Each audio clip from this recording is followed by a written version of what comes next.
यार अग्गी मैं तेको 1000 दफा समझाए पहली गाले निशे कीते ना कर जो कीती कर तवत अल्लाह दा ना या गलत या कणक दे नाल बा के ते यार न कीते कर निकी जे गलती थोण दी वजह तो लाखां रुपया दा अगला दा नुकसान थी सकदे इस टाइम कणक समझो पेट्रोल बनी खलोती है निकी जे तेरी गलती तई कहंदे काबू च ना सी एकना दे एक साढ़े सुन अपने हिक ता नुकसान करे ना बैठे निशा करे ना बैठे नहीं हां मुझे गलती थी पता नहीं कितना नुकसान थी इसको कौन देवार उसी बात नहीं कोई थे ना यार रे कमरे आके अगला रेड़ा को भावल सा ओ यार अगले आप नील लेने उन्हें निहा मुझे गलती दी वजह तो लागे नहीं उन्हें तुसा तो उन्हें निशे तो को तो पता ही नहीं लगता ते जेले बा लागे नहीं तो बात तो को होश आने भाई हो एक ही काम थी गए मेहरबानी करके चांस यो पैदा ना करो होर जाया मर गया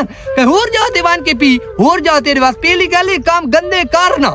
जो करे नहीं है तो यार अगला दा नुकसान ता ना करना अगला दे पता नहीं कितने खर्चे थे पैन तैयार कणका थैया खलोतियां ते हुन इस टाइम आके अगला दी कणो को अगर भा लगने तो अगले ते को छोड़े सुन